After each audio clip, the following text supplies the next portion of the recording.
ABP news में आपका स्वागत है। आपके साथ मैं हूं सुमेरा खान। वक्त है बड़ी बहस का। अरविंद केजरीवाल अब लोकपाल बिल विधानसभा में पेश करने को लेकर दिल्ली के उपराज्यपाल से भिड़ गए हैं। सॉलिसिटर जनरल से राय लेने पर सवाल उठाते हुए केजरीवाल ने उपराज्यपाल को चिट्ठी लिखकर कांग्रेस के दबाव में काम नहीं करने की अपील की है। इससे पहले पार्टी ने उपराज्यपाल को कांग्रेस का एजेंट बता दिया। इस बीच सॉलिसिटर जनरल ने बिल पेश करने के केजरीवाल के तरीके को असंवैधानिक बता दिया है, जबकि केजरीवाल इसे संवैधानिक बता रहे हैं। सवाल यह है कि क्या केजरीवाल लोकपाल बनाने को लेकर गंभीर हैं? लेफ्टिनेंट गवर्नर नजीब जंग कांग्रेस के एजेंट के तौर पर काम कर रहे हैं और आम आदमी पार्टी की जो सरकार है उसकी छवि को धूमिल करने का प्रयास कर रहे हैं। आम आदमी पार्टी का उपराज्यपाल पर यह गुस्सा भड़का है सॉलिसिटर जनरल से हुई उनकी बातचीत की डिटेल सार्वजनिक होने पर।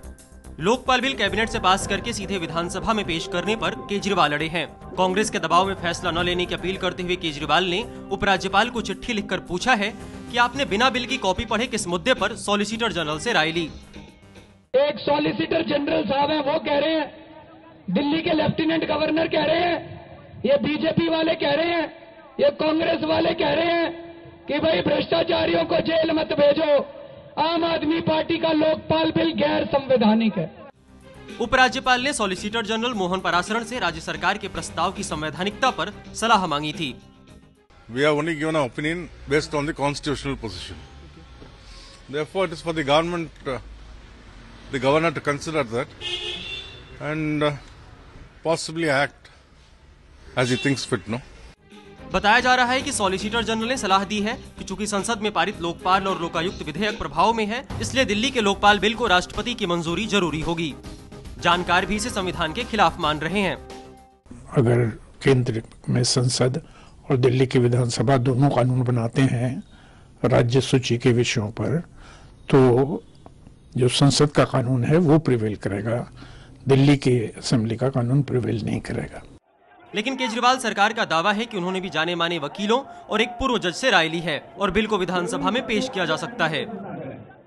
Justice Mukul Mudgal, Shri PV Kapoor, KN Bhatt और पिनाकी मिश्रा, ये सारे लोग कानून के बहुत बड़े विशेषज्ञ और बहुत सम्मानित लोग हैं देश के। इनसे भी हमने राय ली है। संविधान ने जो दिल्ली विधानसभा को अधिकार दिए हैं, ये उसके अधिकार क्षेत्र पर हमला हो रहा है। उसको गलत तरीके से व्याख्या करके, गलत तरीके के आदेशों का सहारा लेके दिल्ली विधानसभा को कमजोर करने की कोशिश की जा रही है। केजरीवाल ने उपराज्यपाल को लिखी चिट्ठी में दावा किया है कि संविधान में कहीं नहीं लिखा है कि दिल्ली विधानसभा को विधानसभा में कानून प्रस्तुत करने से पहले केंद्र सरकार की मंजूरी लेनी होगी। और इसी के ऊपर अहम सवाल भी हम आपके सामने रख रहे हैं। एबीपी न्यूज ये सवाल जिनके हम जवाब तलाशने की कोशिश करेंगे। केजरीवाल लोकपाल लाना भी चाहते हैं या नहीं, ये एक बड़ा सवाल है। क्या वो वाकई गंभीर हैं लोकपाल बिल को लेकर? इसके अलावा एक और बड़ा सवाल ये है कि जो तरीका अपनाया जा रहा है उसको लेकर केजरीवाल लोकपाल को गैर कानूनी तरीका क्यों अपना रहे हैं लाने के लिए? तो कानून के लिए गैर कानूनी तरीका आखिर क्यों अपनाया जा रहा है, जिसे असंवैधानिक बताया जा रहा है, वो तरीका क्यों अपनाया जा रहा है, ये भी एक बड़ा सवाल है। इस पर बात करने के लिए हमारे साथ सभी मेहमान बने हुए हैं। हमारे साथ वरिष्ठ पत्रकार अभय दुबे जी मौजूद हैं। अभय दुबे जी, सबसे पहले मैं आपसे जानना चाहूंगी कि क्या अरविंद केजरीवाल गंभीर हैं लोकपाल को लेकर? जिस तरह का विवाद इसको लेकर खड़ा हो रहा है कि ये संवैधानिक तरीका नहीं है, असंवैधानिक तरीका है, तो क्या वो गंभीर लग रहे हैं? देखिए, उन्हें गंभीर तो होना ही पड़ेगा। ये तो उनकी पूरी राजनीति के केंद्र में है। अगर लोकपाल लाने के प्रति गंभीर नहीं होंगे और जरा सा भी अगर जनता को शक हो गया, जो उनके समर्थक हैं, कि वो लोकपाल लाने के प्रति गंभीर नहीं है, तो उनकी राजनीति की तो पूरी तरीके से छुट्टी हो जाएगी। अब सवाल ये है कि सॉलिसिटर जनरल ने क्या कहा या उन्हें क्या करना चाहिए था, और हम सब लोग जो कि ओपिनियन मेकर हैं, जो टीवी बोलते हैं, अखबारों में लिखते हैं, वो उनसे क्या करवाना चाहते हैं, उनका समर्थन आधार क्या चाहता है, ये अलग बात है। हम सब जो लोग ओपिनियन मेकर हैं, उनसे हम क्या चाहते हैं? पहली बात तो ये है कि सॉलिसिटर जनरल की राय जो है वो सुप्रीम कोर्ट का फैसला नहीं है, न वो संविधान में संविधान में लिखा हुआ कोई श्लोक है। वो एक कानूनी राय है जो एक वकील की है। मेरा मानना यह है और मेरा अंदाज ये है कि आम आदमी पार्टी के पास भी अपने कानूनी विशेषज्ञ हैं, बड़े बड़े वकील हैं, कुछ रिटायर्ड जज भी उनके साथ में हैं। उन्होंने उनको जरूर बताया होगा कि इस मसले को इस तरीके से ले जाने में आपको ये कानूनी संवैधानिक दिक्कतें आएंगी और उनके पास उनके कुछ तोड़ भी होंगे। तो मुझे लगता है कि थोड़ा सा इंतजार करना चाहिए कि उनके पास क्या तोड़ हैं जो निकल कर सामने आ जाएं। ठीक है, तो आप ये कह रहे हैं कि गंभीर है और गंभीर उन्हें होना होगा, क्योंकि ये एक बहुत अहम मुद्दा है उनके लिए, जिसको लेकर उन्होंने लड़ाई शुरू की थी और फिर उन्होंने पार्टी बनाई इसको लेकर। लेकिन संबित पात्रा बीजेपी से हमारे साथ मौजूद है। संबित पात्रा, क्या गंभीर लग रहे हैं? अभय दुबे जी कह रहे हैं कि गंभीर है और उनके पास भी कोई तोड़ होगा, कानूनी तोड़ होगा। क्या कानूनी तोड़ है इस तरीके का जो वो अपना रहे हैं उसका? देखिए, दो विषय है। पहले तो क्या गंभीर है कि नहीं, और दूसरा कानूनी जो पेचीदगियां हैं और टेक्निकलिटीज है लोकपाल बिल को लेके। पहला विषय है गंभीरता के अपने कुछ लक्षण होते हैं और वो बिल्कुल विलक्षण होते हैं। वो दिख जाते हैं कि कौन व्यक्ति गवर्नेंस के लिए वाकई गंभीर है या नहीं। अगर वो गंभीर होते लोकपाल बिल के लिए तो सॉलिसिटर जनरल से जो एडवाइस आया है उसके पश्चात जरूर वो इस विषय पे बैठ के विमर्श करते, विचार करते। बाइट देने की तत्परता नहीं रहती। अगर बाइट देने की तत्परता है और एक स्ट्रीट पॉलिटिक्स करने की तत्परता है तो वो गंभीरता जो है, वो गंभीरता कहीं ना कहीं 2014 के चुनाव को मद्देनजर रखते हुए वो गंभीरता है। मैं कंप्लीट कर दूं, अवश्य विद्रोही जी, मैं कंप्लीट कर दूं। देखिए, दूसरा जो टेक्निकलिटीज है, सॉलिसिटर जनरल जो होता है वो एक स्टैट्यूटरी पोस्ट है। कॉन्स्टिट्यूशनल पोस्ट भले ही ना है, एडवोकेट जनरल कॉन्स्टिट्यूशनल पोस्ट है, मगर उनके अंतर्गत जो सॉलिसिटर जनरल आते हैं वो स्टैट्यूटरी पोस्ट है। स्टैट्यूटरी पोस्ट का अर्थ होता है कोई भी पेचीदगी फंसती है हिंदुस्तान की सरकार की और उसके ऊपर हमें लीगल एडवाइस चाहिए तो एडवोकेट जनरल या सॉलिसिटर जनरल देते हैं। उनके नीचे एडिशनल सॉलिसिटर जनरल भी होते हैं। ये जो सिस्टम बनाया गया है कॉन्स्टिट्यूशनलिटी को ध्यान में रख के बनाया गया है। एक मुख्यमंत्री, तो आप ये कह रहे हैं कि वो राय अहमियत रखती है। बिल्कुल, अगर सॉलिसिटर जनरल से वो राय आई है तो वो राय अहमियत रखती है। हालांकि अरविंद केजरीवाल ने उसे नकार दिया। उसके बाद उन्होंने चिट्ठी भी लिख दी है नजीब जंग को, उपराज्यपाल को, जिस चिट्ठी में उन्होंने नजीब जंग पर किस तरह का दबाव है उसकी बात कर रहे हैं। लेकिन हमारे साथ एसके शर्मा जुड़ गए हैं, पूर्व सचिव हैं, लोकसभा के भी सचिव रह चुके हैं, विधानसभा, दिल्ली विधानसभा के भी सचिव रह चुके हैं। रागिनी, कुछ आप कहना चाहती है? मैं पहले एसके शर्मा जी की राय ले लूं, इस पर फिर मैं आपके पास आती हूँ। एसके शर्मा जी, सवाल उठ रहा है कि जो राय दी गई सॉलिसिटर जनरल की तरफ से उस पर अरविंद केजरीवाल ने चिट्ठी लिखकर उसे तो नकार दिया पूरी तरह से। क्या गंभीर लग रहे हैं आपको अरविंद केजरीवाल जो तरीका वो अपना रहे हैं लोकपाल बिल को पास कराने के लिए?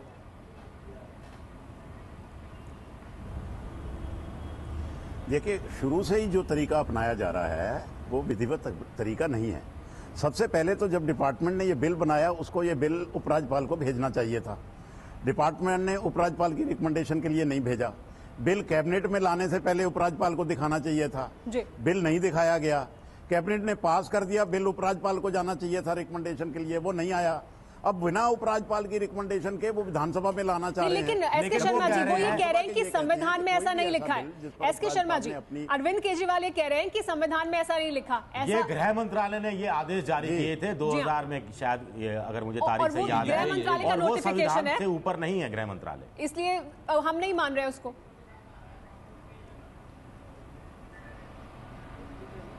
नहीं, ऐसे तो वो कुछ भी कह देंगे हम नहीं माने, वो तो बिल्कुल भी नहीं माने। देखिए, इस बिल के कितने ही प्रोविजन ऐसे हैं जो सेंट्रल लॉ पास हुआ है, जो संसद ने पास किया है, उसके प्रोविजनों को ओवरलैपिंग हो रही है जी। तो ऐसे बिल जो ओवरलैपिंग कर रहे हो वो राष्ट्रपति को जाते हैं। राष्ट्रपति को जाने का मतलब पहले आप उपराज्यपाल को दिखाइए। दूसरी बात ये, इसमें बहुत सारे फाइनेंशियल इम्प्लीकेशंस हैं। ऐसे प्रोविजन हैं जिससे खर्चा बढ़ता है, फाइनेंशियल और पैसा चाहिए। ऐसे बिल भी नियमों के अनुसार उपराज्यपाल को पहले जाते हैं ताकि वो केंद्र सरकार को भेजे जा सके। ठीक है, अब वो अगर भेजने नहीं चाहते तो वो उसका क्या हल है? ठीक है, हमारे साथ रागिनी नायक मौजूद है। रागिनी इस पर प्रतिक्रिया भी देना चाहिए। रागिनी, गंभीरता को लेकर सवाल उठ रहा है, हालांकि अभय दुबे जी हमारे साथ यहाँ मौजूद है, वो कह रहे हैं उन्हें गंभीर होना चाहिए। क्या गंभीर है जो तरीका वो अपना रहे हैं उसको लेकर? अभय दुबे जी वरिष्ठ पत्रकार हैं, बहुत इज्जत करती हूं मैं उनकी, पर उन्होंने जो बात कही उससे मुझे याद आता है कि आह को चाहिए एक उम्र असर होने तक। इंतजार तो बहुत समय से हो रहा है, महीना भर भी हो गया, पर दिल्ली की जनता केवल इंतजार करती नहीं रह सकती। बहुत अहम सवाल है ये। आंदोलन से लेकर प्रशासन तक मुझे लगता है अरविंद केजरीवाल जी, उनकी पार्टी का आचरण बदला नहीं है। मेरी मुर्गी की 1.5 टांग तो 1.5 टांग। आपने गंभीरता की बात की, मुझे लगता है कि अगर अरविंद केजरीवाल, उनकी सरकार और उनकी पार्टी सच में गंभीर होते, यदि उनकी मंशा होती इस बिल को पास करवाने की, तो फिर संवैधानिक प्रक्रिया को पालन करने में उन्हें इतनी आपत्ति नहीं होती।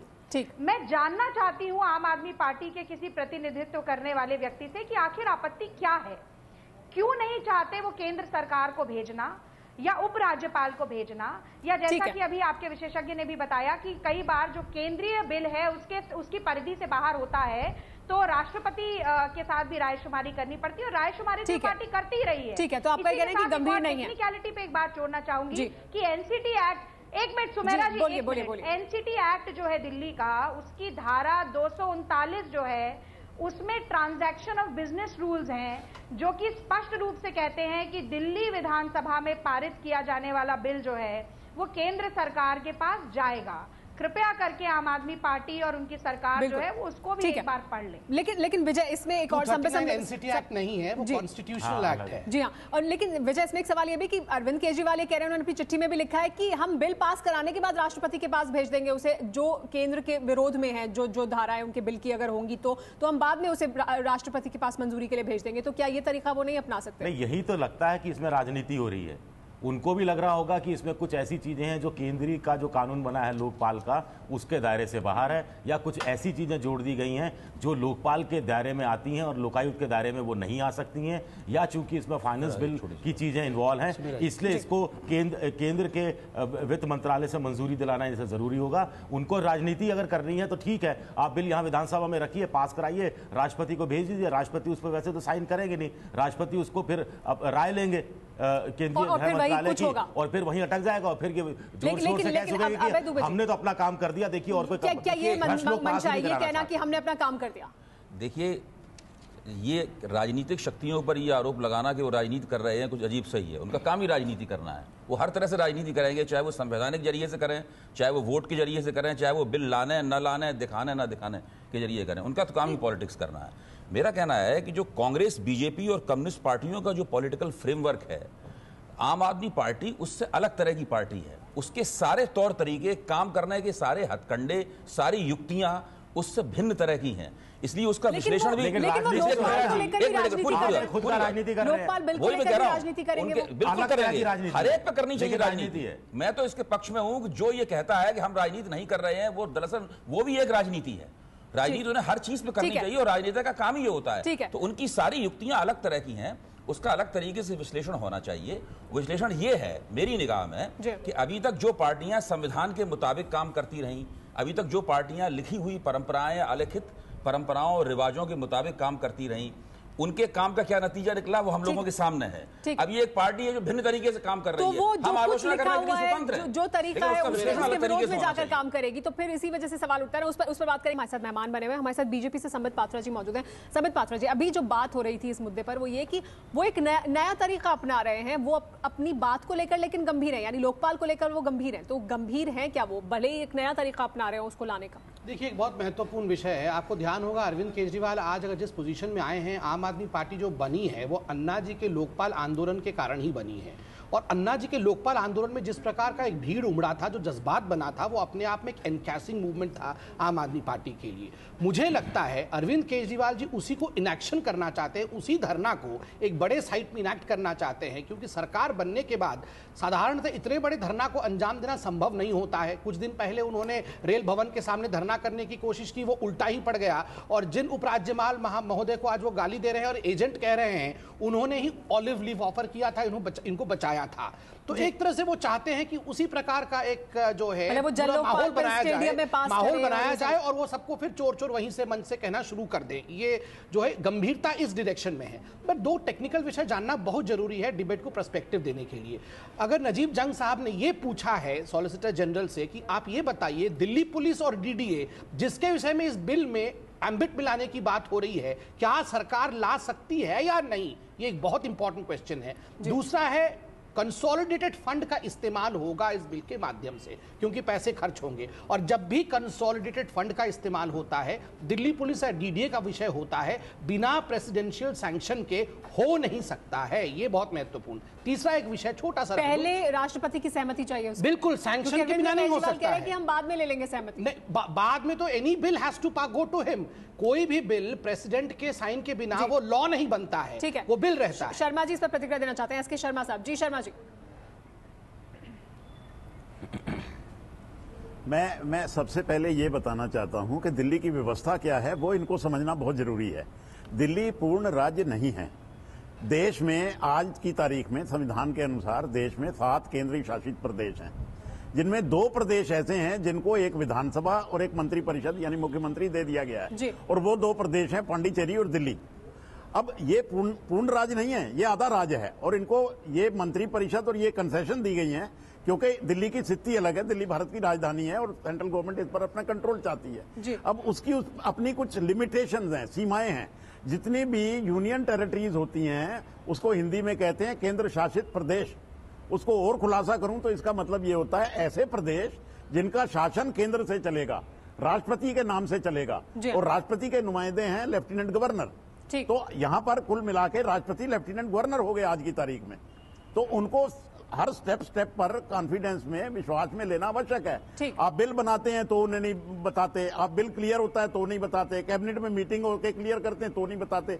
अब ट्रांजैक्शन ऑफ बिजनेस रूल्स में एक रूल है, उसमें लिखा हुआ है कि संबंधित मंत्री जिसका वो बिल एक कदम आगे बढ़ गए, वो विधानसभा सचिव को, दिल्ली के मुख्यमंत्री से एक कदम आगे बढ़ गए और उन्होंने कहा कि आप पर दबाव है केंद्र की सरकार का, कांग्रेस पार्टी की सरकार का, गृह मंत्रालय। रागनी, लेकिन अरविंद केजरीवाल तो आरोप ये लगा रहे हैं कि आपकी सरकार यानी आपकी केंद्र सरकार नहीं चाहती है और आप उनके रास्ते में रोड़े अटका रहे हैं, आप दबाव बना रहे हैं उपराज्यपाल पर। सीधा आरोप उन्होंने लगाया है।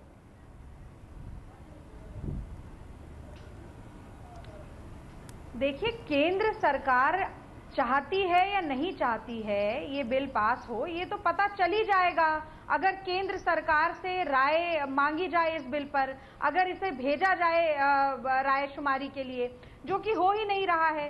लेकिन यहाँ पर एक और बड़ा सवाल है जो मैं उठाना चाहती हूँ। हम है नए, अंदाज क्यों हो पुराना, इस तर्ज पर नएपन की बहुत बात की, आपके शो पर भी नए तौर तरीकों की बात हुई। यहाँ तक कि आम आदमी पार्टी का उदय या उद्भव ही इस आधार पर हुआ कि कहीं ना कहीं राजनीति में एक नई दिशा देंगे, एक नई क्रांतिकारी लहर लाएंगे। लेकिन हमने देखा कि पिछले एक महीने में न सिर्फ अरविंद केजरीवाल जी ने अपने आप को अराजक कहा, बल्कि न्यायपालिका को धिक्कारा, कार्यपालिका को धिक्कारा, पुलिस को धिक्कारा, आज एलजी पे आरोप लगाया है, कल शायद संविधान को ही नकार दें। तो कहीं ना कहीं, लेकिन उन्होंने एक ये बात भी तो कही है कि आखिर एलजी साहब को इतनी जल्दबाजी क्या थी, एक परिधि तो जब उन्होंने बिल भेजा ही नहीं था, भेजा ही नहीं दिल्ली सरकार ने, तो उस पर राय कैसे मांग ली? मैं और भी आपको बिल्कुल अभय जी ने सही बात कही, मैं 2-3 बातें और भी कह सकती हूँ। ये कहा गया कि एलजी कांग्रेस के एजेंट हैं क्योंकि एलजी और सॉलिसिटर्स जनरल के बीच की जो बात हुई वो सार्वजनिक हो गई। मैं पूछना चाहती हूं कि क्या ये ऐसी कोई खुफिया जानकारी थी जो कि पब्लिक डोमेन में आनी ही नहीं थी? मेरे सवाल का रेल भवन के बाहर बैठकर जब अरविंद केजरीवाल सरकार की आपने जवाब नहीं दिया पब्लिक के बीच में, तो वो क्या हो रहा था? आपने विजय के सवाल का जवाब नहीं दिया। एक मिनट, मुझे मेरे भी कुछ सवाल हैं, मेरे भी कुछ सवाल हैं, एक मिनट जी।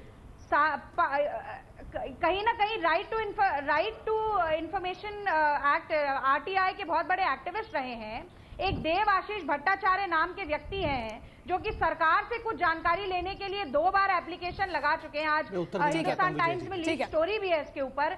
22 डिपार्टमेंट में वो घूम रही है। तो मुझे कहीं ना कहीं लगता है कि एक तो आप कह रही हैं कि नई राजनीति नहीं कर रहे हैं, आप कह रहे हैं कि नई राजनीति नहीं कर रहे हैं, लेकिन सुमेरा एक चीज और जोड़ूंगी।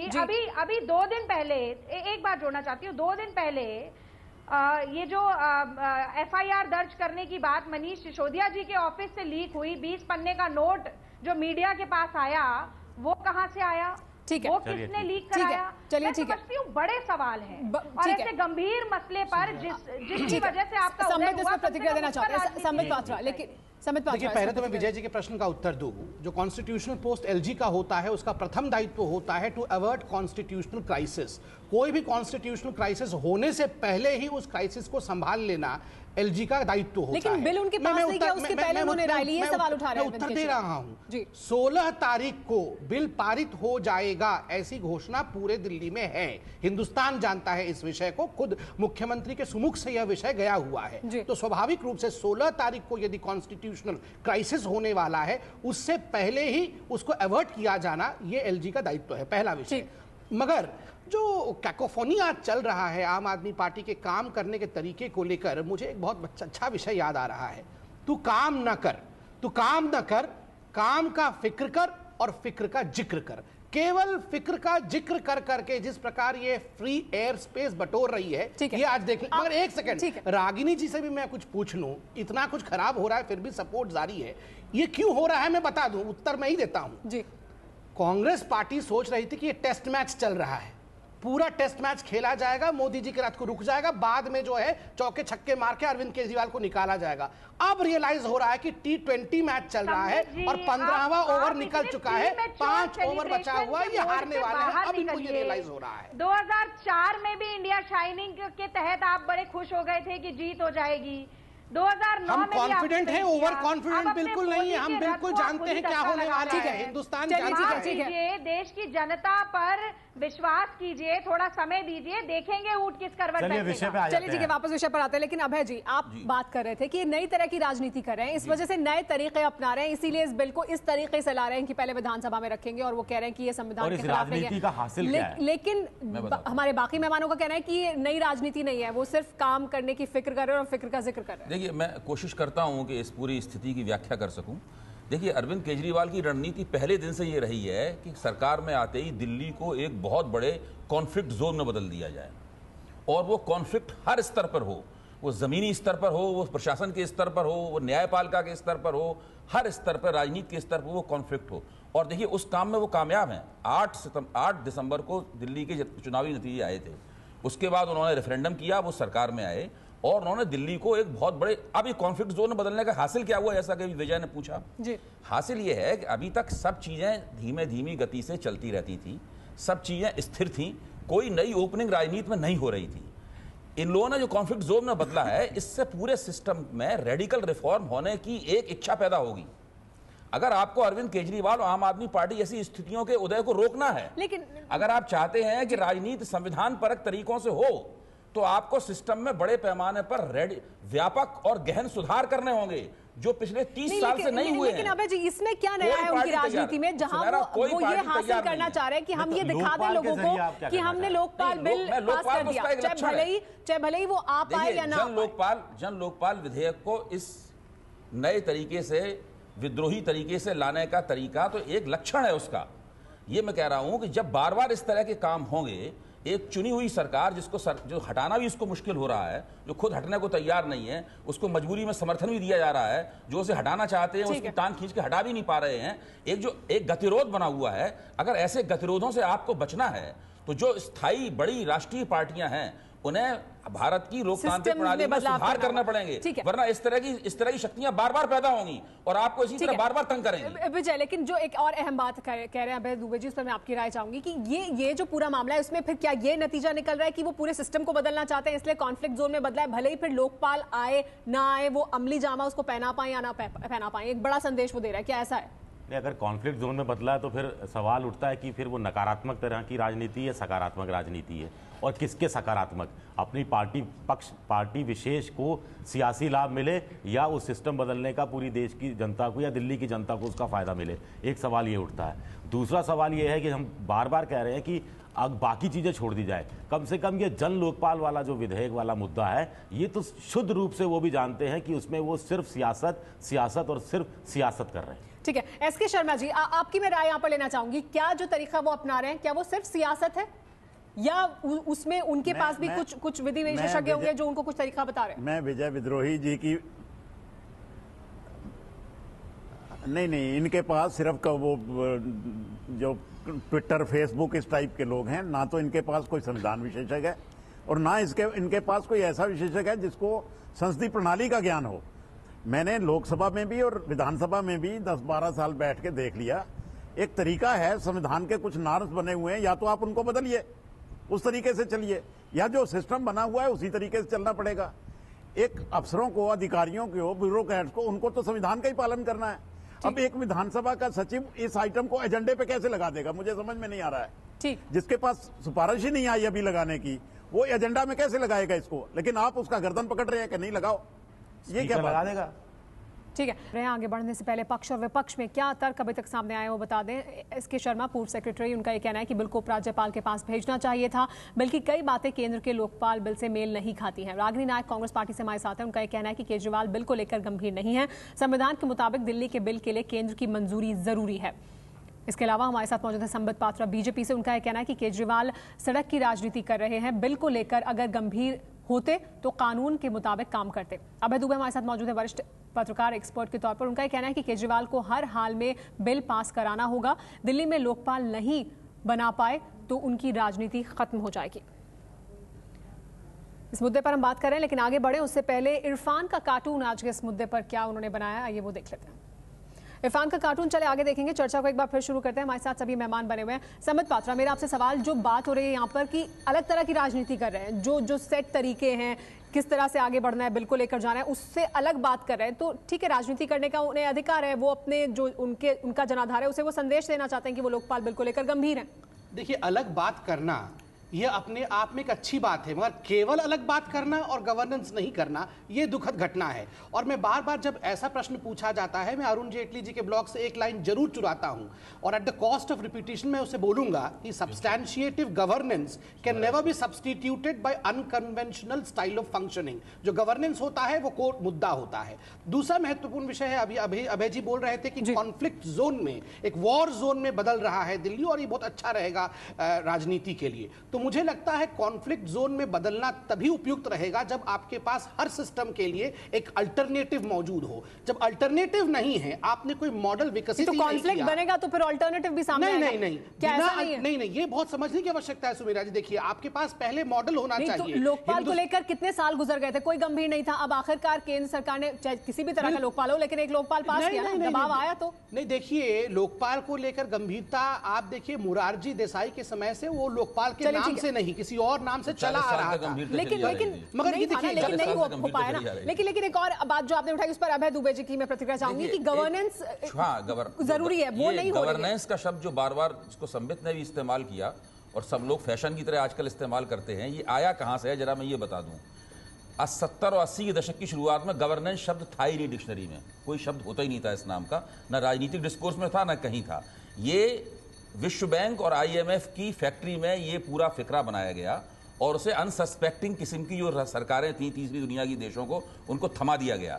इसका मतलब यह है राजनीतिकरण की प्रक्रिया से आर्थिक प्रक्रिया और प्रशासन को पूरी तरीके से काट के अलग कर देना। जैसे ही आप काट के अलग करते हैं, जवाबदेही समाप्त हो जाती है और घोटालों का स्वर्ग बन जाता है, भ्रष्टाचार बन जाता है, किसी की कोई जिम्मेदारी नहीं होती, कोई जनता के ऊपर जवाबदेही नहीं होती। राजनीतिकरण की प्रक्रिया जब तक जुड़ी रहती है तब तक घोटाले करने में दिक्कत होती है और जवाबदेही करनी पड़ती है।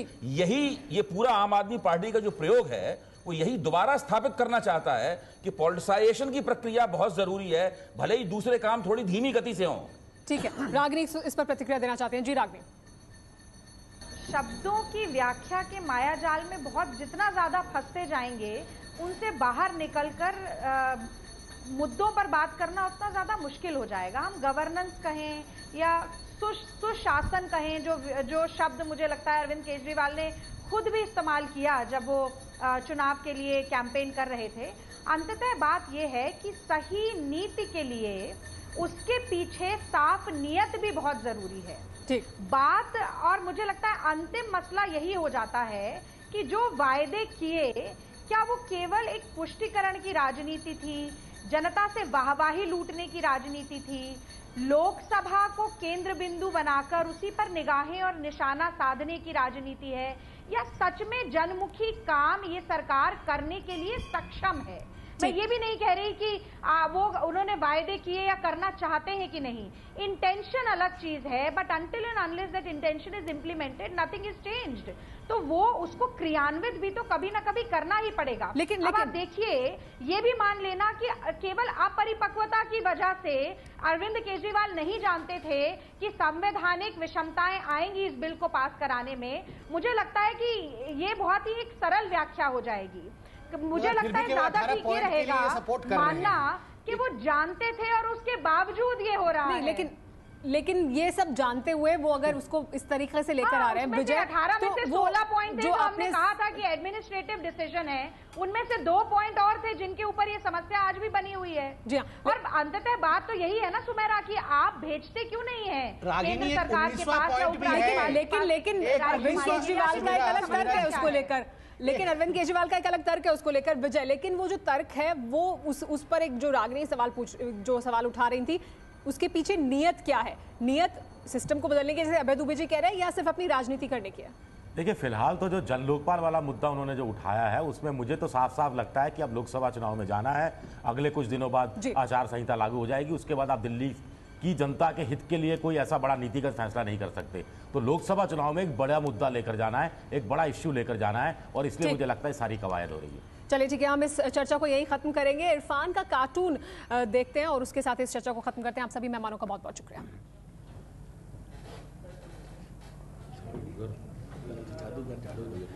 झाड़ूगर केजरीवाल, ये जादू से ही संभव है बिल जो वो पास कराना चाहते हैं।